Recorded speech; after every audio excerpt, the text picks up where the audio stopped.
الحمد للہ وحدہ والصلاۃ والسلام علی من لا نبی بعدہ اما بعد۔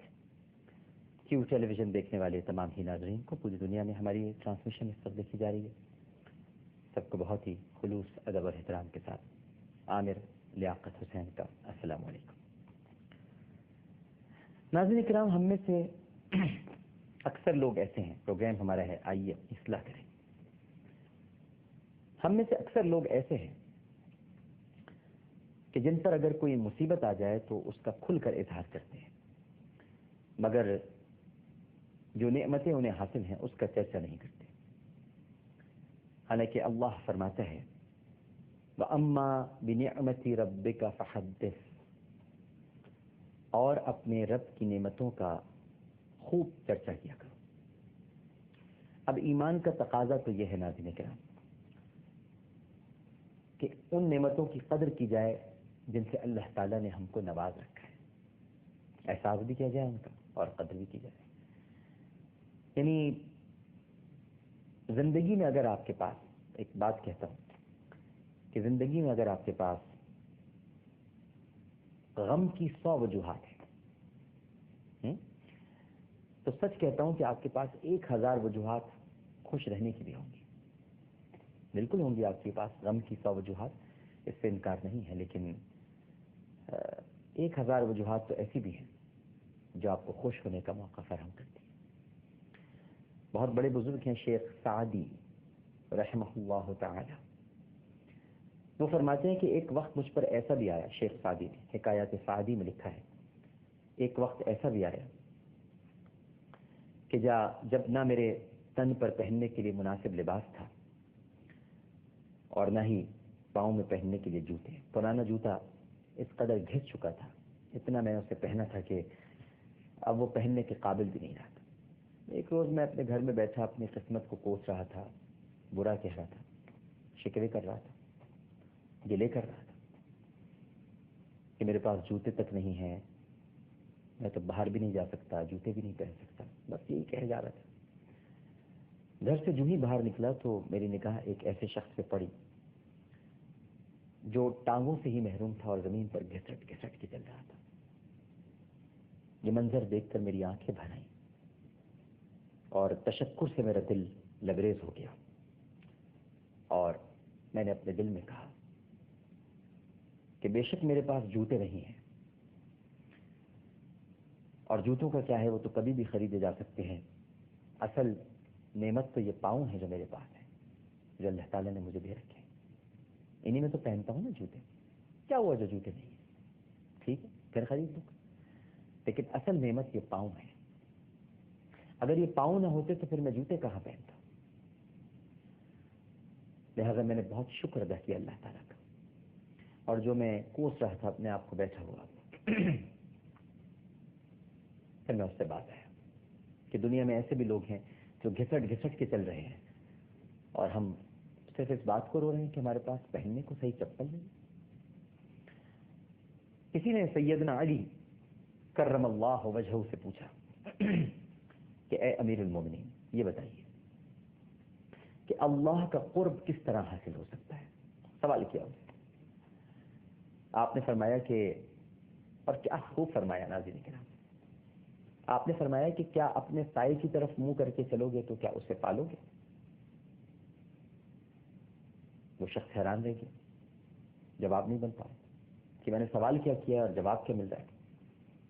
تو آپ نے فرمایا کہ ہرگز نہیں، تم اس تک نہیں پہنچ سکتے،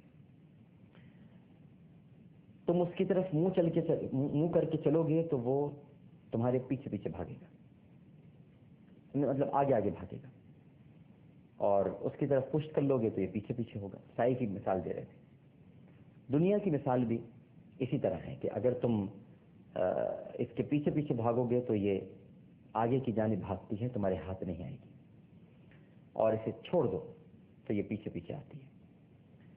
اس ریاکار دنیا کی جانب جب تم پشت کر لو گے، حضرت علی نے فرمایا، تو یہی قرب الہی ہے۔ قرب الہی حاصل کرنا چاہتے ہو، اللہ کی محبت چاہتے ہو، اس کا تقرب چاہتے ہو، تو دنیا کی طرف پشت کر لو، کیونکہ سائے کی طرف اگر منہ کر کے چلو گے تو سائے کو پہنچ نہیں سکتے، وہ بھاگے گا۔ سائے کو اپنے پیچھے بھگاؤ، دنیا کی طرف پشت کر لو، منہ مت کرو اس کی طرف، تو اللہ کا تقرب حاصل ہو جائے۔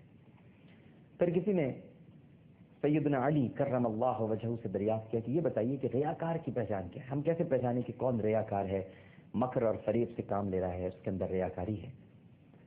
تو آپ نے فرمایا اور یہ بھی پوچھا کہ یہ بھی بتائیے کہ دنیا سے پیٹھ پھیر لینا یہ کس طرح سے ممکن ہے؟ ایک تو ریاکار کی پہچان بتائیے اور یہ بھی بتائیے کہ دنیا سے پیٹھ کر لیں، یہ آپ نے فرمایا کہ پشت کر لیں، تو یہ کیسے ممکن ہے؟ تو شیر خدا نے ارشاد فرمایا کہ تمہارے سینے میں ایک لوتھڑا ہے دل،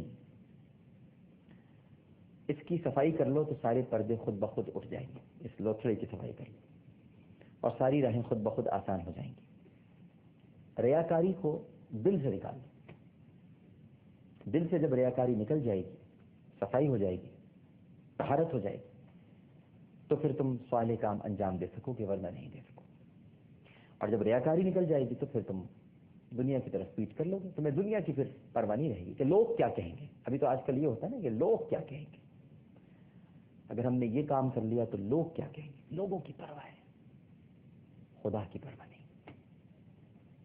یہ نہیں سوچتے کہ روز حشر پروردگار کیا کہے گا، لوگ کیا کہیں گے، کیونکہ دنیا دار ہیں، دنیا پرست ہیں، دنیا میں مصروف ہیں، مشغول ہیں، غرق ہو چکے ہیں، بلکہ یوں کہوں گا کہ مستغرق ہیں دنیا کے اندر۔ کامیابی کا زینہ ناظرین کرام جن اصولوں سے بنا ہوا ہے،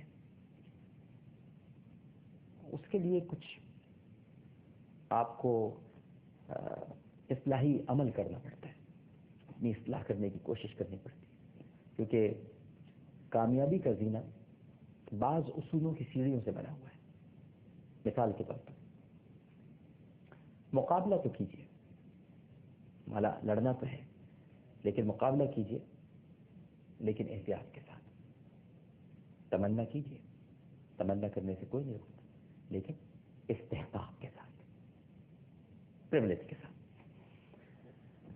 ملاقات کیجیے لیکن وقار کے ساتھ، بات کیجیے بالکل کیجیے لیکن اختصار کے ساتھ، کیونکہ کم کھانا، کم بولنا اور کم سونا عبادت ہے۔ سنیے، بالکل سنیے لیکن سنجیدگی کے ساتھ، ایسے ہی نہیں سن لیجیے کہ بس سن رہے ہیں، ضرور سنیے لیکن سنجیدگی کے ساتھ، غور کیجیے گہرائی کے ساتھ، بہت ضروری ہے۔ اسی طرح سے سانس لیجیے روانی کے ساتھ اور کام کیجیے خوش اسلوبی کے ساتھ، تاکہ وہ پائے تکمیل تک پہنچے۔ دیکھیے، کسی کو دیکھیے دلچسپی کے ساتھ، لیکن عمل کیجیے بے خوفی کے ساتھ۔ کھائیے اعتدال کے ساتھ، آگے بڑھیے اعتماد کے ساتھ۔ یہ کچھ اصول ہیں زندگی کے، ان کو تو اختیار کرنا پڑے گا۔ بالکل اسی طرح آرام کیجیے مگر فرصت کے ساتھ، ہر وقت آرام نہیں کیجیے، اور مسکرائیے، مسکراہٹ بھی رہنی چاہیے چہرے، مگر متانت کے ساتھ، ذرا اس میں ایک وقار ہو۔ دوستی مت رکھیے کسی رذیل کے ساتھ، رذیل چھوٹا دماغ، ان کے ساتھ کبھی دوستی مت رکھیے۔ اور بحث کیجیے تو دلیل کے ساتھ، ورنہ پھر بحث مت کیجیے۔ عبادت کیجیے یکسوئی کے ساتھ، عبادت یکسوئی مانگتی ہے۔ ایکسرسائز مت کیجیے، عبادت کیجیے، نو ایکسرسائز۔ عبادت کیجیے یکسوئی کے ساتھ، اور دعا کیجیے فیاضی کے ساتھ، سب کے لیے دعا کیجیے۔ یہ نہیں کہ میں تیرے لیے دعا کروں گا، اس کے لیے دعا کروں گا، فلاں، فیاضی کے ساتھ دعا کیجیے۔ نماز ادا کیجیے جماعت کے ساتھ جی، اور قرآن پڑھیے قیاس کے ساتھ۔ تو یہ زندگی کے کچھ اصول ہیں، اور یہ ایک میں تو کہتا ہوں اصولوں کی ایک سیڑھی ہے، چلتے چلے جائیے، پہنچ جائیں گے انسانیت کی معراج پر، پہنچ جائیں گے۔ اور انسانیت کی معراج یہ آخری ہے، کیا کہ نماز ادا کیجیے جماعت کے ساتھ، قرآن پڑھیے قیاس